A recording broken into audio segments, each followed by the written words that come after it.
মরণে কথা স্মরণ কি তোর নাই রে মুমিন ভাই, মরণে কথা স্মরণ কি তোর নাই। তুমি যখন যাবে মরে, তুমি যখন যাবে মরে, নিয়ে যাবে খাটে করে, রেখে দিবে মাটির বিছানায়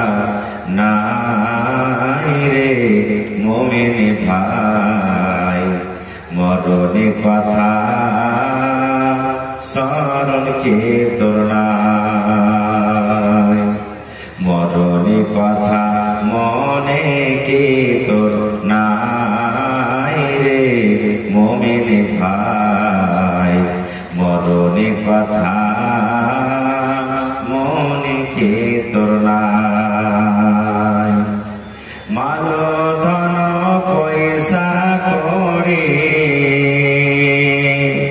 মাল ধন পয়সা করে, থেকে যাবে পাকার বাড়ি। মাল ধন পয়সা করে, থেকে যাবে পাকার বাড়ি। কিছুই তোমার কাজে আসবে না রে মুমিন ভাই, মরণে কথা স্মরণ কি তোর নাই। নারে তাকবীর। আজকে জলসা যোগ্যতমায় শ্রদ্ধেয় সভাপতি সাহেব,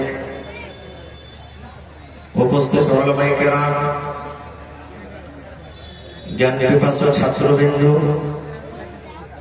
সামনে বসে থাকা ইসলাম দরদি দিন দরদি ভাই ও বাবাজিরা, পর্দানশীল মায়েরা খালারা, সমস্ত তারিফ ও গুণগান সে মহান আল্লাহ তাবারাক ওয়া তাআলার জন্য, যে মহান আল্লাহ তাবারাক ওয়া তাআলা নরম গরম বিছানাকে ত্যাগ করে এই সময়টা, এই টাইমটা হলো আরামের টাইম, আরামের বিছানাকে ত্যাগ করে এই মাদ্রাসার জালসার পেন্ডালের তলাতে একত্রিত হয়ে বসে কিছু বলার শোনার তৌফিক দিয়েছেন। তাই আমরা আল্লাহ তাবারাক ওয়া তাআলার প্রশংসা করি, অন্তর থেকে মুহাব্বতের সাথে সকলেই পড়েন আলহামদুলিল্লাহ। আল্লাহ তারিফ ভাই এত জোর করে পড়েন আলহামদুলিল্লাহ। তারপর আমাদের শেষ নবী হযরত মুহাম্মদুর রাসূলুল্লাহ পড়েন সাল্লাল্লাহু আলাইহি ওয়াসাল্লামের উপর ওয়াগনম দারুদ শরীফ শান্তির ধারা বর্ষিত হোক আমিন। আল্লাহুম্মা সাল্লি আলাইহি আল্লাহুম্মা বারিক আলাইহি। ভাই মুসলমান, আমরা যত লোক আজকে এই মাহফিলে বসে আছি, আমরা কোন নবীর উম্মত একটু বলেন তো সামনে থেকে? যে আখিরি নবী। কোন নবীর উম্মত? আখিরি নবীর নাম কি বলেন তো আপনারা? একটু কথা বলবেন ভাই, আমি যতক্ষণ স্টেজে থাকবো মাঝে মাঝে আপনাদেরকে একটু কথা বলতে হবে। আমার নানাজান বললেন আমরা আখিরি নবীর উম্মত, মানে নবী হয়ে দুনিয়া তার কেউ আসবেন না, নবীর সিলসিলা আল্লাহ শেষ করে দিয়েছে। তবে সেই নবীর নাম কি পারবেন না? জানেন না নাকি? আহা, কত আফসোস। যেই নবীর উম্মত আমরা, যেই নবী আমার আপনার জন্য তয়েব গেছিলেন, আর 3 দিন পর্যন্ত নবীকে মেরে মেরে মেরে মেরে বেহুশ করা হয়েছিল।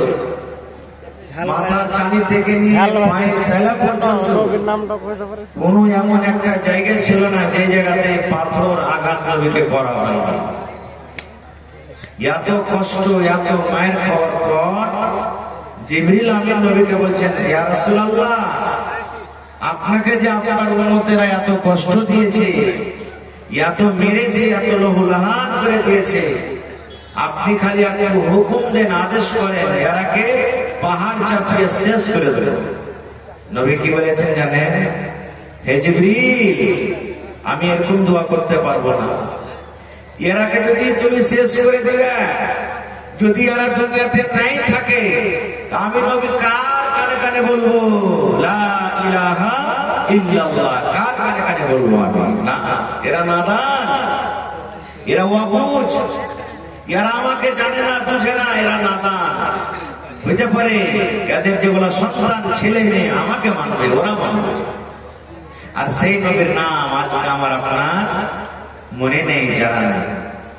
যে নবী নিজের বিবির জন্য অত কান্দন কাঁদেননি, যে নবী নিজের ছেলের জন্য কাঁদেননি, যে নবী নিজের বেটির জন্য কাঁদেননি, যে নবী নিজের জন্য অত কাঁদেননি যত কান্দন আমার আপনার মানে ইয়া উম্মতি ইয়া উম্মতি বলে গেছে।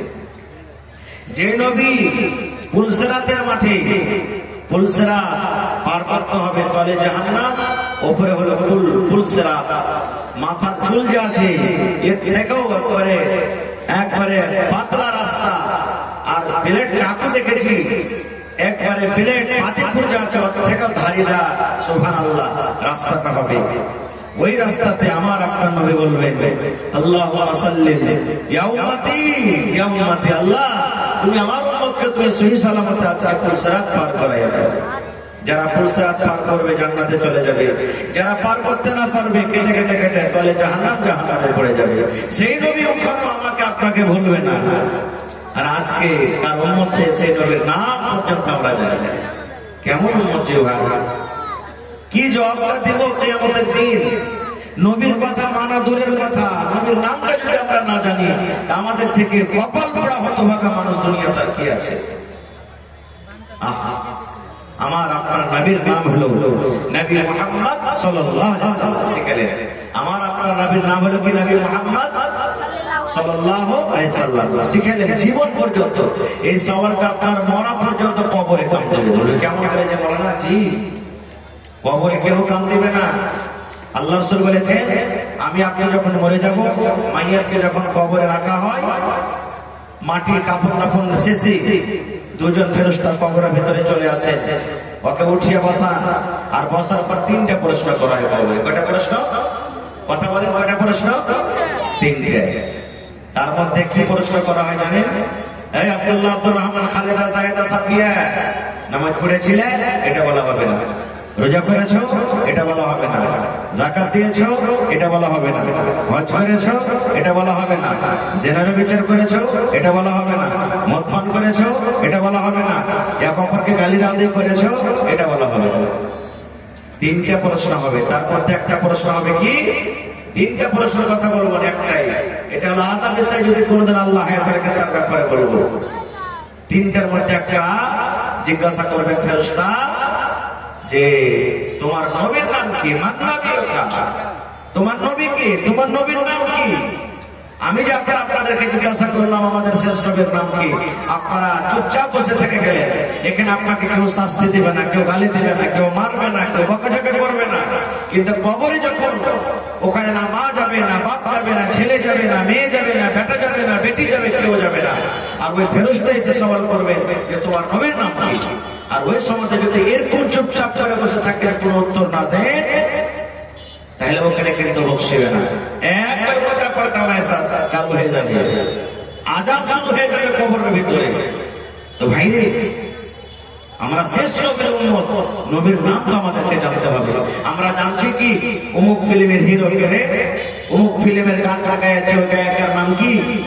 ওই 2025 সালে যে ফালা স্টেডিয়ামে ছক্কা চৌকা লেগেছিল, কোন খেলাড়িটা গেছে ছক্কা ছক্কা মেরেছিল, এগুলো আমরা জানছি। এই সমস্ত জিনিস জানছি, কিন্তু আমরা এগুলা জানি না। তো ভাই, আমরা হলাম শেষ নবী, নবী মুহাম্মদ। বলেন নবী মুহাম্মদ সাল্লাল্লাহু আলাইহি ওয়াসাল্লাম। আচ্ছা বলেন তো, আজকে যত লোক আমরা বসে আছি, বুক ভরা আশা নিয়ে বসে আছি যে আল্লাহ তুমি একজন জান্নাত দিও, এই আশা আছে না নেই? জোরে বলেন, আছে না নেই? আছে। তো জান্নাত পেতে গেলে এরকমই সহজ জান্নাতের দুয়ার খোলা আছে, চলে যাবে। আজকে আমার মনে হয় মাদ্রাসার পক্ষ থেকে খাবার জন্য হোটেল করা আছে, আছে না নেই? আছে। হোটেলে কে ঢুকবে? যার কাছে হোটেল পাস, গেট পাস আছে। হয় আপনাকে দাওয়াতনামা করেছে, আর না হলে আপনার কাছে টোকান আছে, টাকা দিয়ে টোকন করেছে। যার এলাকা কেউ ঢুকতে পাবে? জোরে বলেন পাবে? এখানে তো হাজার হাজার লোকজন আছে, মানুষ বস্তি চলে যাবে সব, বা জালসা শুনতে এসেছে আশাতেই সব হোটেলে চলে যাবে, এরকম তো কোনো কথা নেই। দিন আমরা শেষ নবীর উম্মত হইতে গেলে কি জান্নাত চলে যাবে? যাবে? কে যাবে জান্নাতে? আল্লাহ রাসূল 1400 বছর আগে বলে দিয়েছেন কি কুল্লু উম্মতি ইয়াদখুলুনাল জান্নাহ। ওরে সুবহানাল্লাহ, দয়ার নবী বলেছেন জমিনের উপরে আমার যত উম্মত রয়েছে সব উম্মত জান্নাতের ভিতরে যাবে, সব উম্মত জান্নাতের ভিতরে চলে যাবে। নবীর হাদিস কুল্লু উম্মতি ইয়াদখুলুনাল জান্নাহ। জমিনের উপরে যত উম্মত আছেন, গেছেন, আসবেন, সব উম্মত জান্নাতের ভিতরে চলে যাবেন, সব উম্মত জান্নাতে যাবেন। তাহলে বলবেন মাওলানা নবীর উম্মত কারা? যারা নামাজ পড়ে ওরা নবীর উম্মত, যারা রোজা রাখে ওরা উম্মত, যারা রোজা রাখে না ওরা নবীর উম্মত, যারা দান করে ওরা নবীর উম্মত, যারা দান করে না ওরা নবীর উম্মত, যারা মিথ্যা কথা বলে ওরা নবীর উম্মত, যারা মিথ্যা কথা বলে না ওরা নবীর উম্মত, যারা চুরি করে ওরা নবীর উম্মত, যারা চুরি করে না ওরা নবীর উম্মত, যারা জেনা ব্যভিচার করে ওরা নবীর উম্মত, আর যারা জেনা ব্যভিচার করে না ওরাও নবীর উম্মত। রাসূল বলেছেন যে আমার সমস্ত উম্মত জান্নাতের ভিতরে চলে যাবে। এবার এখানে যত লোক বসে আছে, কত ভাই এরকম মনে মনে মনে হয় 1 কেজি করে যে 2.5 কেজি করে নিয়েছে যে জায়গায় মাওলানা তো বললেন যে নবীর যত উম্মত সব জান্নাতের ভিতরে চলে যাবে। আরে নামাজ পড়ে তাও নবীর উম্মত, রোজা রাখে তাও উম্মত, না করে তাও উম্মত। তাহলে এত কষ্ট করে দান দিয়ে, নামাজ পড়ে, রোজা করে, হজ করে, যাকাত দিয়ে কি লাভ? এরকম প্রশ্ন জানতে জাগে না? বলেন ভাই, জানতে জাগে না? ওরে সুবহানাল্লাহ, শুধু তা নয় রে বন্ধু, নবীজি এবার পরে কি বলছেন? যত আমার উম্মত রয়েছে সব জান্নাতের ভিতরে যাবে, ইল্লা মান আবা। কিন্তু নবী বলেছে যারা আবা গ্রুপের মানুষ, আমার উম্মতের মধ্যে যারা আবা, ওরা জান্নাতের ভিতরে যাবে না রে, ওরা জান্নাতের ভিতরে যাবে না। যারা আবা ওরা জান্নাতে যাবে না। আবার মধ্যে মহিলারা যদি আবা হয় ওরাও জান্নাতে যাবে না, পুরুষের মধ্যে যদি আবা হয় ওরা জান্নাতে যাবে না। আবা ধর্মের মানুষ যারা, আবা দলের মানুষ যারা, আবা গ্রুপের মানুষ যারা, ওরা জান্নাতের ভিতরে যাবে না, জান্নাতের ভিতরে যাবে না। যারা আবা ওরা জান্নাতে যাবে না।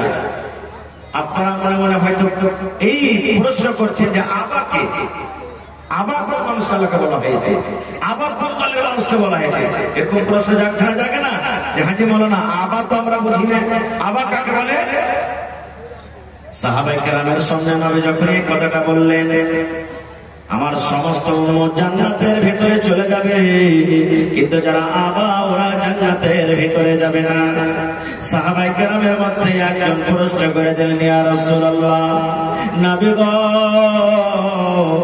আবা কাকে বলো গো নবী? আমরা বুঝতে পারলাম না, আপনার উম্মতের মধ্যে আবা কোন লোকেরাকে বলা হয়েছে, আবা কাকে বলা হয়েছে? যে আবা জান্নাতে যাবে না ওই লোকগুলা কি?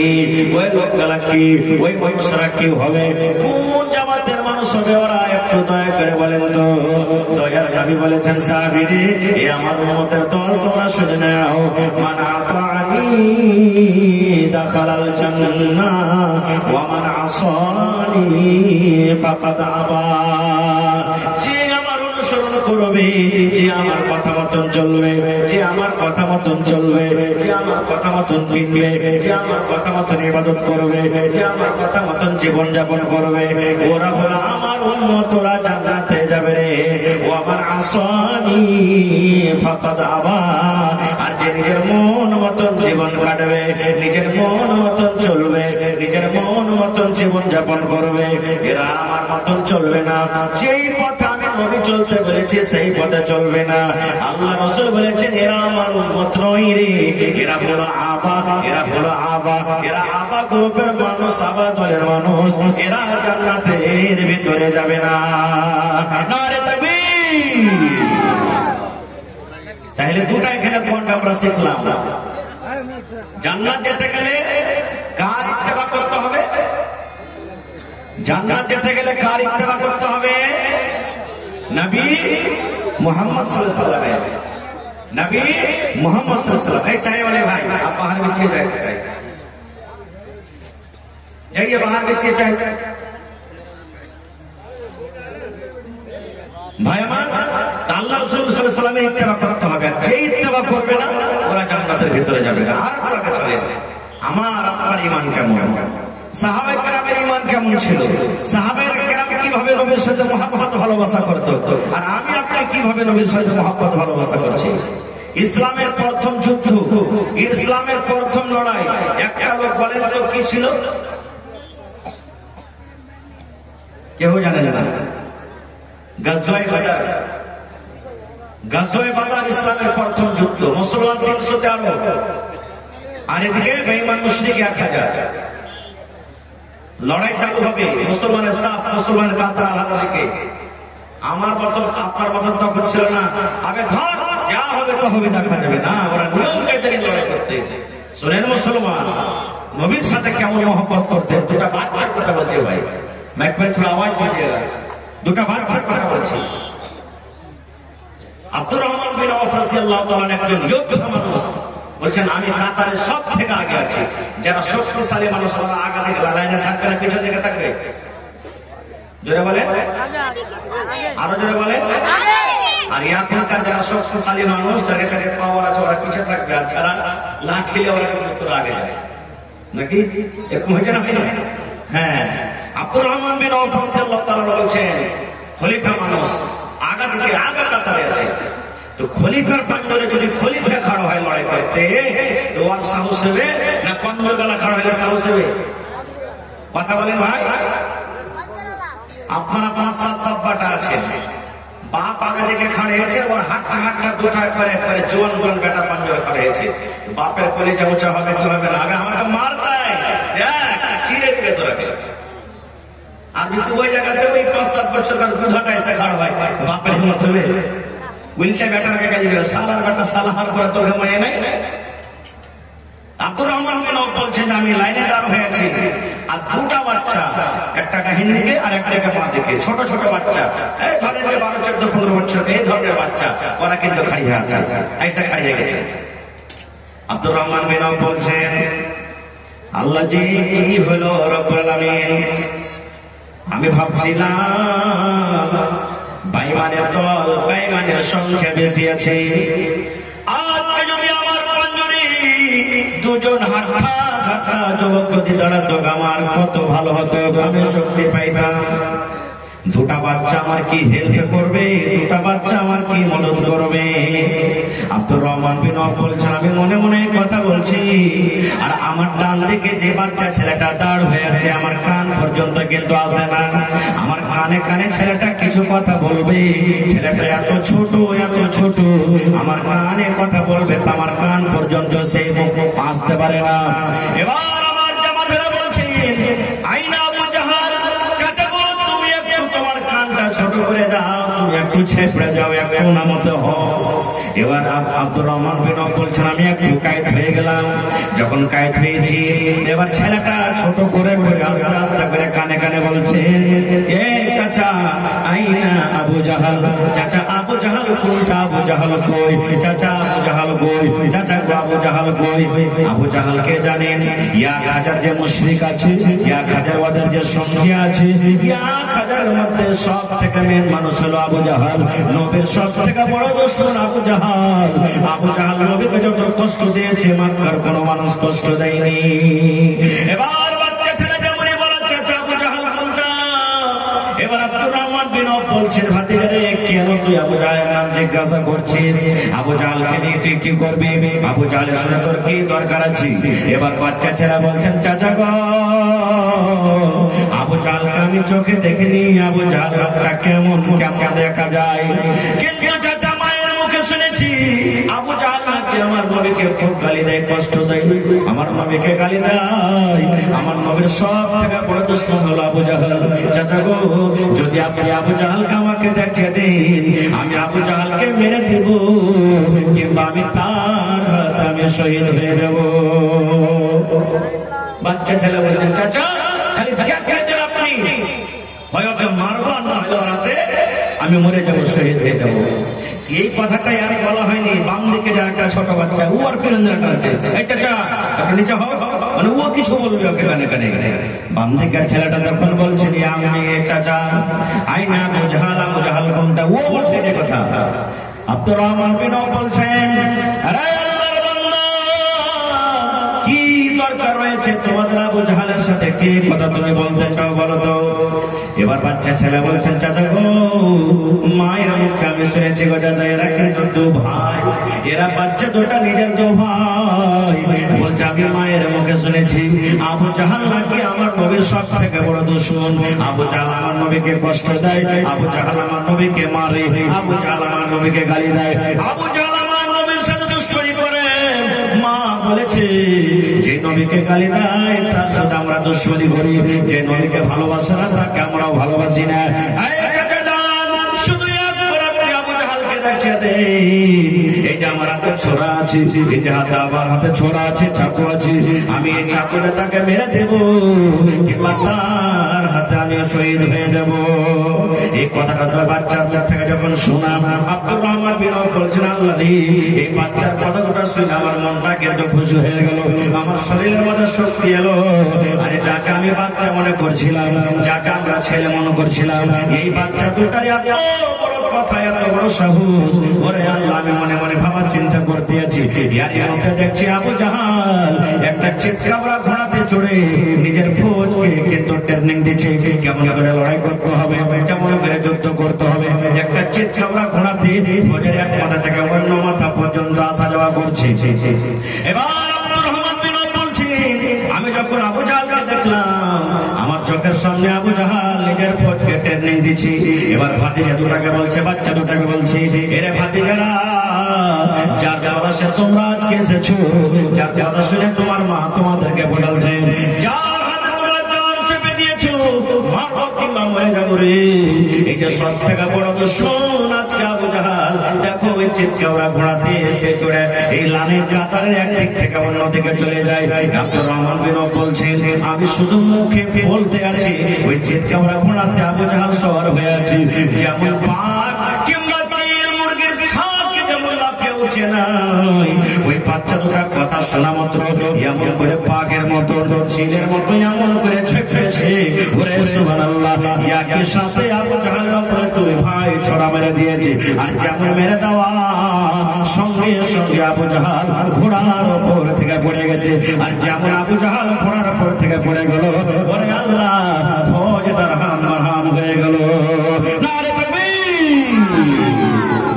ভাই আমার দেখেন বাচ্চার ইমান, বাচ্চার ইমান দেখেন যে ভাই। আর একটু আগে চলে, এটা তো বাচ্চার ইমানের কথা বললাম।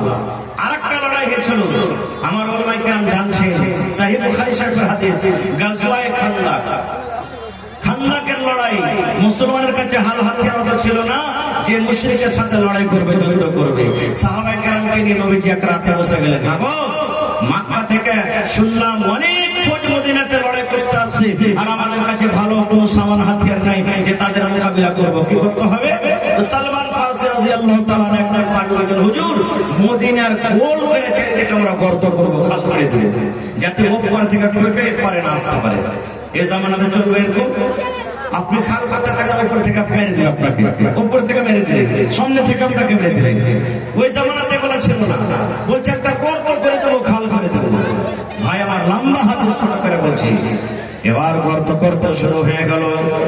আমার দয়ার নবী নিজে গর্ত করছেন, নিজে খাল করছেন। দয়ার নবীজি গর্ত করতে করতে করতে ওই সাহাবীদের মধ্যে একজন সাহাবী ছিলেন, যার নাম হলো জাবের রাদিয়াল্লাহু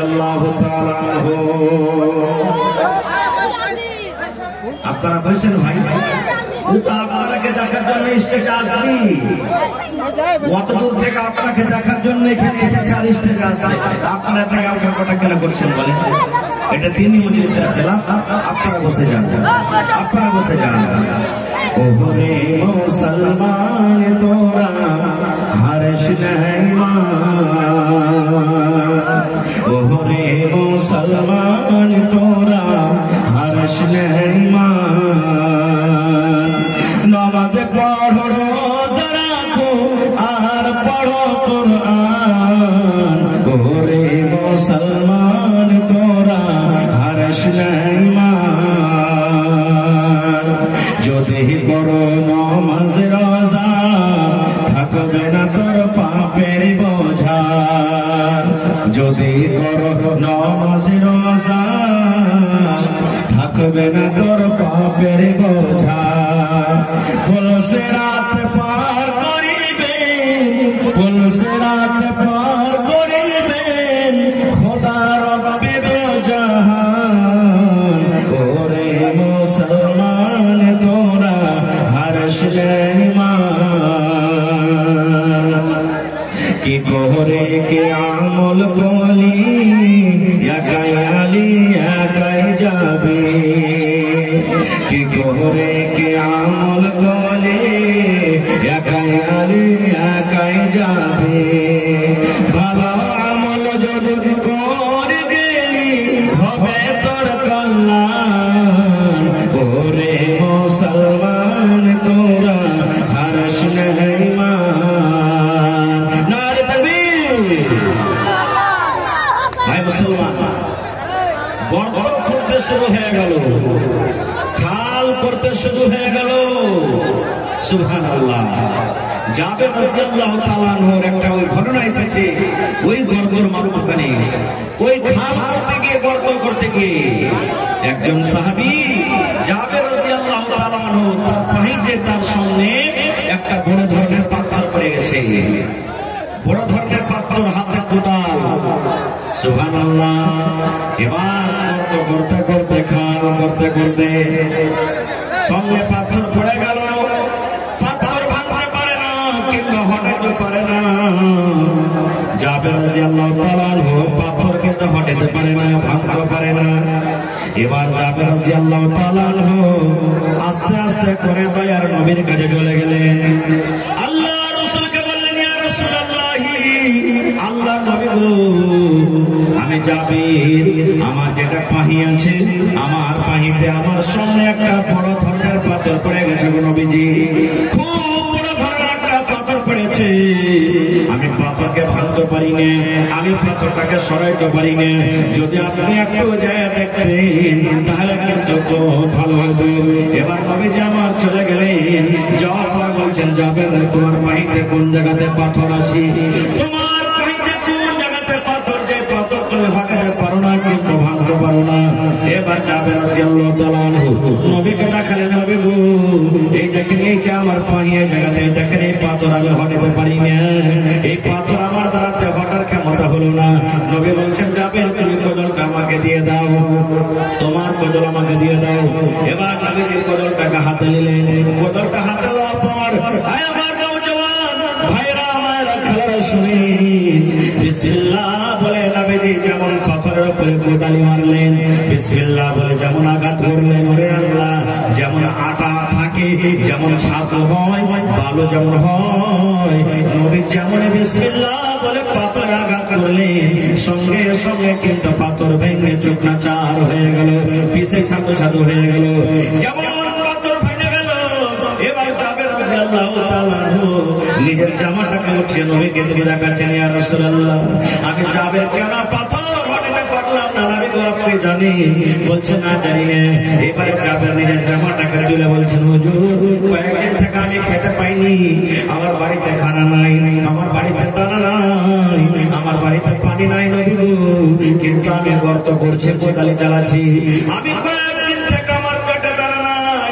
হে আল্লাহ নবী, আমার গর্ত করতে গিয়ে, খাল করতে গিয়ে যেন আমার মঞ্জাটা ব্যবসাটা টানা হয়ে যায়, আমি যেন কাম করতে পারি। ওই জন্য নবী গো আমি পেটের উপরে একটা পাথর বেঁধে রেখেছি। এই দেখেন গামছা দিয়ে চাদর দিয়ে পেটের উপরে আমি পাথরটা বেঁধে রেখেছি, যেন আমি গর্ত করতে পারি, খাল করতে পারি। যেমন নবী দেখলেন জাবের পেটে খোদা জ্বালা লেগে আছে, বাড়িতে দাঁড়ায়, খোদার কারণে ভোকের কারণে পাথর বেঁধে রেখেছে। আল্লাহ নবী নিজের জামাটাকে তুলে বলছেন, জাবের রে, পেটের তোমার ভোক লেগে আছে, খোদা আছে, তোমার বাড়িতে দানা নাই, যার কারণে তুমি একটা পাথর বেঁধে রেখেছো। আমি নবী দেখো আমার পেটে দুইখানা পাথর বাঁধা আছে, তোমার পেটে একটা পাথর বাঁধা আছে রে। আর আমি নবী আমার পেটে দুইখানা পাথর বাঁধা আছে। তাই নবী বলছেন, এসো তোমরা ইসলামেতে, এসো তোমরা ইসলামেতে, হবে গো জালা মাকা মদিনায় নবী কামলেওয়ালা। একদিন দুদিন তিন দিন ধরে, একদিন দুদিন তিন দিন ধরে খাবার নাই কোনো বীর ঘরে, ছোট ছোট পাথর গোল বাঁধেন পেটের ওপরে। একদিন দুদিন তিন দিন ধরে খাবার নাই কোনো বীর ঘরে, ছোট ছোট পাথর গোল বাঁধেন পেটের ওপরে। এবার নবী বললেন, যাবি তোমার পেটে একটা পাথর বাঁধা আছে বাবারে। আমি নবী দেখো আমার পেটে দুইখানা পাথর বাঁধা আছে। হাইরে জাবের মহব্বত, চোখের কোনা দিয়ে ঝরঝর ঝরঝর করে পানি ঝরতে লাগলো। নবীর পেটে পাথর বাঁধা দেখে মন খানা তার সরবর সরবর করতে লাগলো। এবার জাবের বলছেন, নবী গো একটুখানি আপনি আমাকে খোঁজা দেন, ছুটি দেন নবী গো। নবী বলছেন, তুমি ছুটি নিয়ে কি করবে? বলছেন, হুজুর আমি আপনার বাড়ি যাব, আর বাড়ি যাওয়ার পর আবার মজলিস আমি হাজির হয়ে যাব।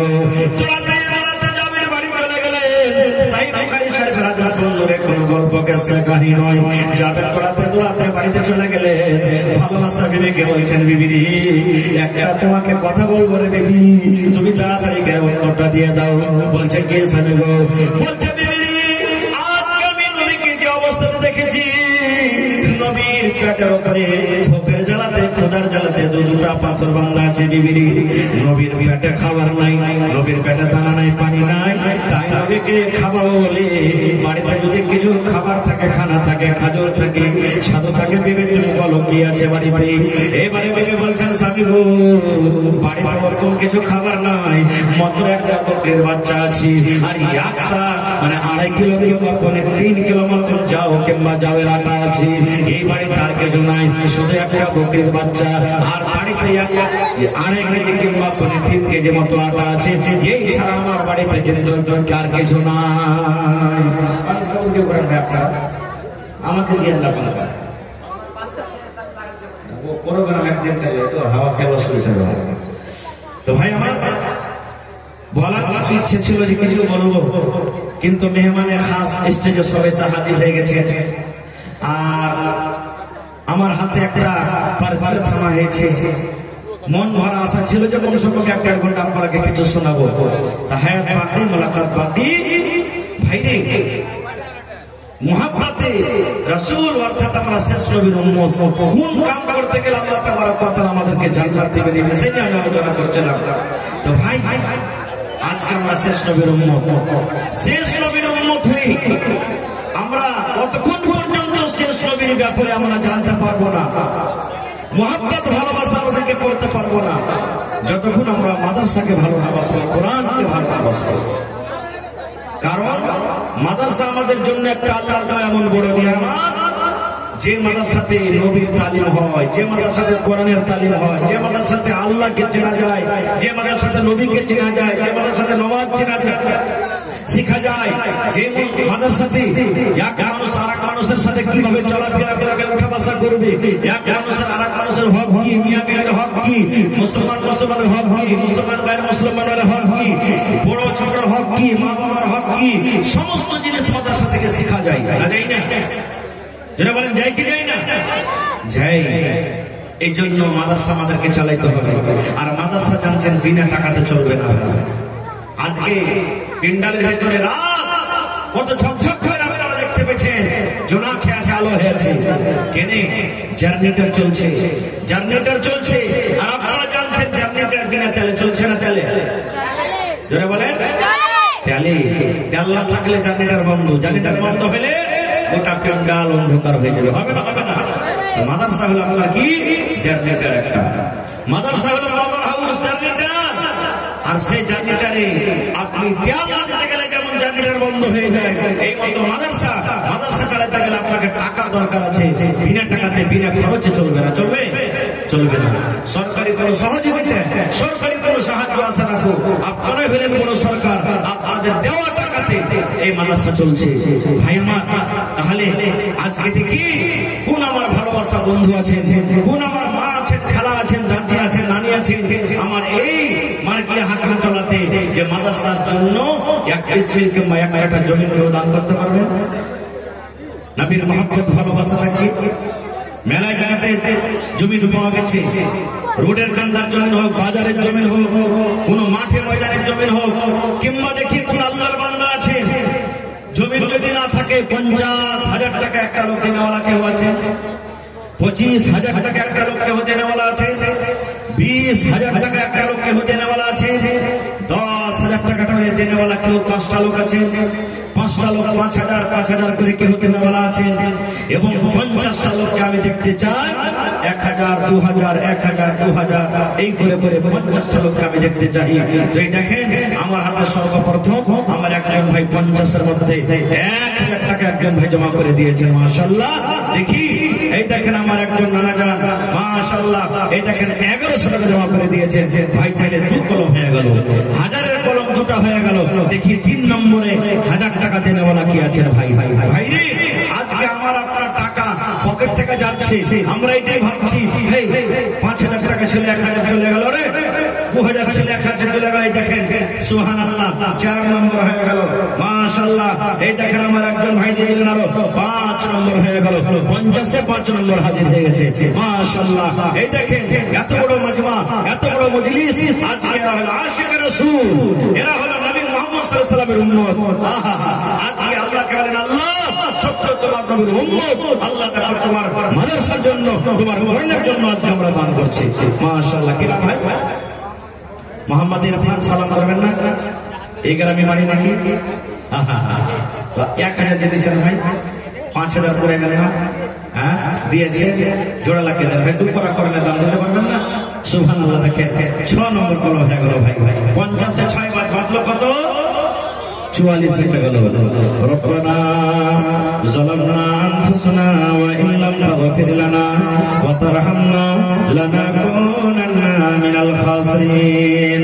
রব্বানা আতিনা ফিদ দুনিয়া হাসানা ওয়া ফিল আখিরাতি হাসানাতাও ওয়া কিনা আযাবান নার। হে রব্বুল আমিন, হাজার হাজার করে 6 কলম তোমার 6 জন বান্দা জমা করে দিলেন। আল্লাহ তাকে দানকে তুমি কবুল করে নাও, মনের আশাকে আল্লাহ পুরো করো, রোজি রোজগারে আল্লাহ বরকত দাও, কামাই খামাইতে আল্লাহ বরকত দাও, দুনিয়ার ভেজাল, দুনিয়ার ফিতনা থেকে আল্লাহ বাঁচিয়ে রাখো। হে রব্বুল আমিন, মা বাপ, দাদা দাদি, নানা নানি, শ্বশুর শাশুড়ি যাদের বেঁচে আছে আল্লাহ ভালো রাখো।